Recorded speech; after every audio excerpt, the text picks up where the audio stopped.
Are you serious? Are you serious? Folks, we have breaking news coming out of Thailand.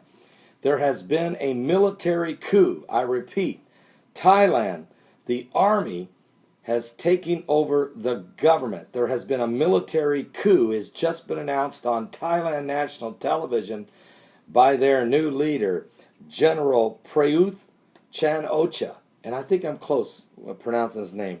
Forgive me if I'm not. But his name, General Prayuth Chan-ocha.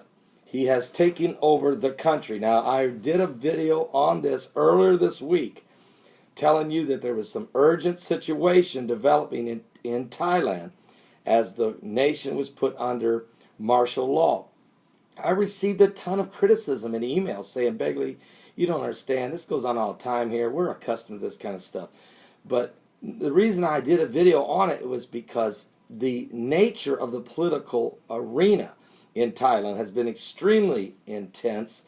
It's almost been like the American government, totally deadlocked in gridlock, and people frustrated, and the economy has suffered, and the military.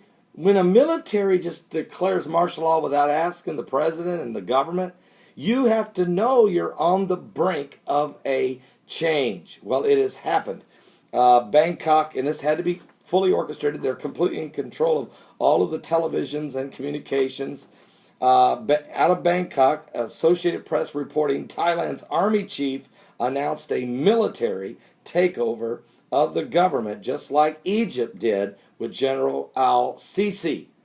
I think I made that comparison. It's not radical Islamists taking over. This is totally different, but it shows you the instability of the markets because the economy is driving the situation in Thailand. And if that's the case, you have to worry about places like Spain. That's right, Spain, Portugal, Italy, some of these other nations that are in danger economically of collapsing. Certainly Ukraine. You see what's been going on there. All right, so this coup was announced. It's necessary, that he said, for restoring stability and order. And after 6 months of political deadlock, they even use that word, and turmoil, General Prayuth Chan-ocha said in a statement broadcast on national television that the commission which imposed martial law Tuesday would now take control of the country's administration. It is necessary for peace and order, maintaining command, which includes Army, Navy, Armed Forces, and police, to take control of the governing of the country, said Prayuth, flanked by the heads of the armed forces. The pivotal development came after Prayuth declared martial law on Tuesday, and I reported on this 48 hours ago, in what he called a bid to resolve the crisis, and a day later summoned the country's rival political leaders for a face-to-face talks. 2 days after the talks failed to break the impasse, so he's taking over. Now, shortly before the announcement was made, and there's been a lot of coups. There's been a lot of attempted coups and coups in Thailand. But this is different. This is politically, economically driven.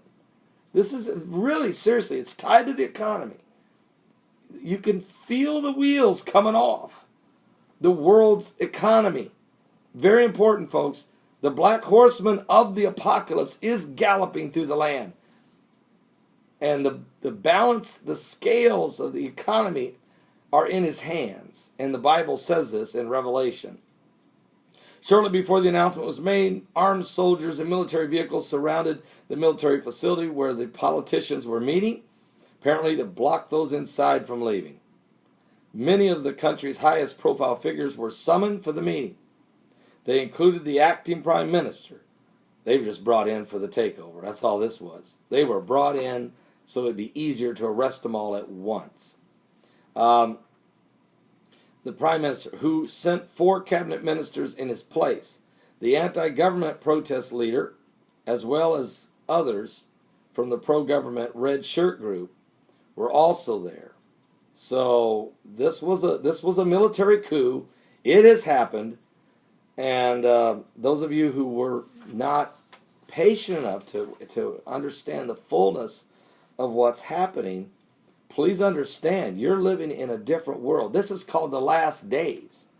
And a lot of things that normally don't happen are going to happen. And even though Thailand has been an insecure country over periods of time, this is different. And I'm telling you, there are more nukes and nuclear facilities and dangerous situations that can evolve. There's 7 billion people now. There's a shortage of water. There will be a shortage of energy. These things are playing into the minds of what's going on. For instance, Russia just announced, Russia and China just signed that deal. We talked about that a few days ago, that the superpowers are going to unite. They signed the deal today. It's $400 billion deal, which gives Russia a nice steady cash flow for the next 30 years. Thus, they can turn around and put the squeeze on the European Union by not having to produce as much oil for them, and thus raising the price from what they receive from the EU. In turn, the EU may feel in so much pressure, somebody may decide we've got to cut Russia off. Who knows?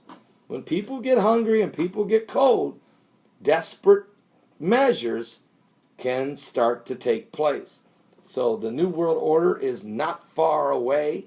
You have to understand we are living in the last days. If you're not saved, please give your life to Jesus Christ. We're living in the last days. Are you serious?